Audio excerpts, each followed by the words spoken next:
할렐루야, 반갑습니다. 2021년 6월 28일 월요일입니다.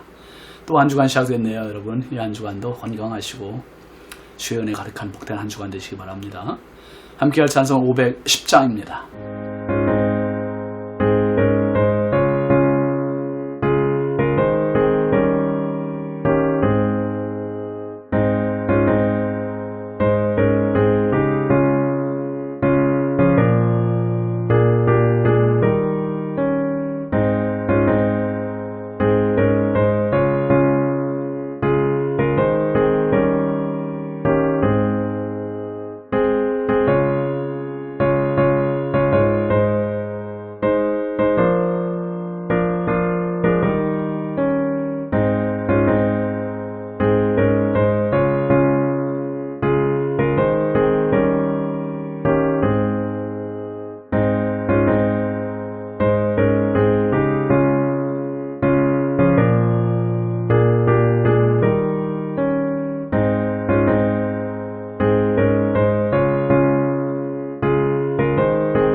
오늘 우리에게 주시는 하나님의 말씀은 열왕기상 11장 19절부터 22절까지입니다. 하닷이 바로의 눈앞에 크게 은총을 얻었으므로 바로가 자기의 처제 곧 왕비 다브네스의 아우를 그의 아내로 삼음해 다브네스의 아우가 그로 말미암아 그 아들 그느밧을 낳았더니 다브네스가 그 아이를 바로의 궁중에서 젖을 떼게 하며 그느밧이 바로의 궁에서 바로의 아들 가운데 있었더라. 하닷이 애굽에 있어서 다윗이 그의 조상들과 함께 잔 것과 군대 지휘관 요압이 죽은 것을 듣고 바로에게 아뢰되 나를 보내어 내 고국으로 가게 하옵소서. 바로가 그에게 이르되 내가 나와 함께 있어 무슨 부족함이 있기에 내 고국으로 가기를 구하느냐. 대답하되 없나이다. 그러나 아무쪼록 나를 보내옵소서 하였더라. 아멘. 오늘 말씀 제목은 나를 보내옵소서입니다. 나를 보내옵소서. 여러분, 솔로몬의 대적이 된 에돔의 하닷이라는 인물의 삶은 이게 쭉 스토리를 보면 이스라엘의 역사와 아주 비슷하다는 생각을 하게 되고 보여줍니다. 이스라엘이 하나님을 잘 섬길 때는 하나님께서 평화를 주셨지만 이스라엘이 하나님을 등지고 우상을 숭배하면 곧바로 하나님은 이방민족을 들어서 침략하게 하시고 약탈당하게 하시고 짓밟히고 포로가 되어 끌려가게 노예로 전락시키시는 그러한 일이 있었습니다. 특별히 여러분, 남유다의 왕정 마지막 왕인 시드기야 때는 바벨론에 멸망하면서 많은 사람들이 포로로 잡혀갑니다. 그리고 바벨론 70년이 지나고 바벨론이 또 페르시아에게 망하면서 이 페르시아에 살던 유대인들, 그 중에 느헤미야가 있었습니다. 느헤미야는 아주 드물게 페르시아의 고위직에 올라가요. 왕 아닥사스다 왕의 술 맡은 관원장이 됩니다. 그런데 자신의 지위로 인해서 자신은 사실상 걱정 없이 편안하게 노후 걱정 없이 살 수 있게 됐습니다. 그런데 그는 고국의 형편을 전해 듣습니다. 고국이 사로잡힘을 면하고 남은 자들이 환난을 당하고 능욕을 받고 예루살렘 성은 허물어지고 성문들은 불탔다. 비참하게 됐다는 소식을 듣고 느헤미야가 어떻게 합니까? 모른 척하지 않아요. 앉아서 울고 수일 동안 슬퍼하며 하나님 앞에 금식하고 기도하고 그리고 작정을 하고 왕 앞에 나갑니다. 두려움으로 왕께, 이 아닥사스다 왕께 부탁을 하는 겁니다. 느헤미야 2장 5절 말씀에 종이 왕의 목전에서 은혜를 얻어 싸우면 나를 유다 땅 나의 조상들의 묘실이 있는 성읍에 보내어 그 성을 건축하게 하옵소서, 이 부탁을 해요. 참 무너져 있는 고국의 성읍, 성벽을 다시 재건하고자 하는 이 사명으로 결국 아닥사스다 왕의 인정을 받은 느헤미야가 고국에 가게 되지요. 가서 성읍을 52일 만에 기적처럼 다시 복원을 재건을 하고 그리고 페르시아로 다시 돌아옵니다. 이와 비슷한 사명을 가진 자가 오늘 본문에 나오는 하닷이라는 인물입니다. 요압이 에돔 나라에 6개월 동안 머물면서 모든 남자를 다 죽였잖아요. 다 죽이는 동안 하닷은 작은 아이였고 아버지의 신하들과 이 애굽으로 도망을 왔습니다. 그리고 애굽의 바로 왕의 은총을 입어서 밭과 또 집과 또 양식을 다 받으면서 이제 뭐 풍족하게 걱정 없이 살게 되었어요. 그뿐만 아니죠.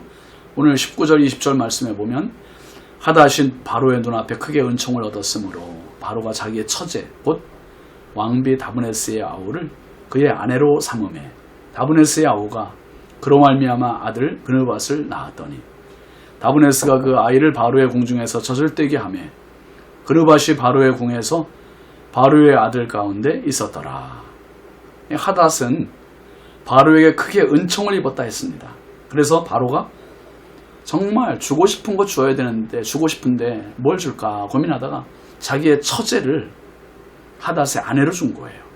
그리고 그 사이에 아들을 낳았는데 그 아들이 젖을 떼고 이제 바로의 아들들 왕자들처럼 그 사이에서 자라게 되었습니다. 모든 면에서 안정적인 삶이고요. 그래서 전혀 부족함이 없는 풍요로운 삶입니다. 그런데 하닷이 소식을 듣는 거예요. 뭔 소식입니까? 21절 말씀해 보면 하닷이 애굽에 있어서 다윗이 그의 조상들과 함께 잔 것과 군대 지휘관 요압이 죽은 것을 듣고 바로에게 아뢰되 나를 보내어 내 고국으로 가게 하옵소서. 하닷이 들은 소식은 자기 나라에 자기의 원수인 다윗이 죽었고 또 요압이 죽었고 그러니 고국으로 돌아가지 못할 이유가 없는 거지요. 그래서 그 사명을 가지고 돌아가게 해달라고 이제 부탁을 하는 겁니다. 어쨌든 하닷은 고국에 이제 돌아가게 해달라고 부탁을 하는데 이 바로가 섭섭하니까 놓아주지 않으려고 해요. 22절 보시면 바로가 그에게 이르되 네가 나와 함께 있어 무슨 부족함이 있기에 내 고국으로 가기를 구하느냐. 대답하되 없나이다. 그러나 아무쪼록 나를 보내옵소서 하였더라. 바로는 하닷에게 내가 혹시 뭐 부족하게 한 적 있냐? 왜 고국으로 가려고 하느냐? 그러니까 하닷이 없습니다. 아마도 이런 입장에서 이런 내용으로 볼 때 바로 입장에서는 하닷에게 얼마나 넘치는 은총을 베풀었는지를 간접적으로나마 볼 수 있는 것이 분명합니다. 딴 생각 갖지 못하도록 하닷이 요구하지 않은 것까지 다 베풀어 준 거예요. 조금 더 불편함이나 고향 생각이 나지 않게 하려고 했습니다. 그런데 지금 고국으로 가게 해달라고 하는 겁니다. 그래서 하닷이 바로에게 대답하지 없습니다. 없나이다. 그러나 아무쪼록 나를 보내옵소서. 이유 불문하고 고향으로 고국으로 다시 돌아가게 해달라는 거예요. 하닷은 마음에 결정되었습니다. 고국으로 가기로. 그리고 그가 고국인 에돔에 가서 뭐합니까? 솔로몬의 대적이 되는 거예요. 나라를 멸망시킨 원한을 갚기 위함이지요. 자신의 안락함, 편안함을 뒤로하고 고국으로 가려는 하닷의 마음, 그것이 바로 사명입니다. 세상에는요, 돈으로도 지위로도 권력으로도 채울 수 없는 빈 자리, 허공이 있습니다. 영혼의 자리입니다. 사명의 자리입니다. 그래서 제가 늘 말씀드리잖아요. 생전보다 사명에 젖어 사는 사람이 그리스도인이다. 생존을 위한 본능적인 삶에 만족한다면 그 인생에 무슨 가치가 있겠습니까? 하닷은 그저 애굽 궁궐 안에서 그렇게 살면 편안한 겁니다. 걱정 없습니다. 느헤미야도 페르시아의 왕의 술 맡은 관원장으로 있으면 걱정 없습니다. 그런데 아니에요. 고국이 걱정이 되는 겁니다. 나라를 위해서 할 일이 있는 겁니다. 하닷의 가슴에는 고국을 구하려는 특심, 이것이 언제든지 들끓고 있었던 것입니다. 오늘 이 한 가지 열망을 갖고 계신 분, 그분이 하나님이세요. 하나님은 나 한 사람의 영혼을 구원하기 위하여 하늘 보좌 버리시고 이 땅에 내려오시고 십자가까지 지십니다. 이것이 사명입니다. 우리도 주님의 마음을 본받아서 여러분 이 세상 다하는 날까지 정말 우리의 영원한 고국 천국을 위하여 내가 할 수 있는 일이 무엇일까? 한 영혼을 살리는 그 일을 위하여 우리의 대적 마귀를 멸하는 하나님의 사람, 성령의 도구로 쓰임받는 사명자들이 다 되시길 주의 이름으로 축원합니다. 기도합시다. 거룩하신 아버지 하나님, 주의 은혜와 사랑을 감사합니다. 하닷은 육신의 안일함을 뒤로하고 다윗의 죽음과 요압의 죽은 소식을 듣고 고국으로 가기로 결정했습니다. 하나님, 사명을 위하여 생존을 뒤로하는 하닷과 같이 느헤미야와 같이 하나님 우리 인생이 성도 하나님 앞에서 성도의 삶이 사명을 위해 쓰임받는 마지막 때의 사명자들이 다 되게 하여 주옵소서. 이 한 주간도 성령께서 주인 되어 주시길 원하옵고 예수님의 이름으로 축복하고 기도합니다. 아멘. 오늘도 이 한 주간도 사명자로 승리하십시오. 감사합니다.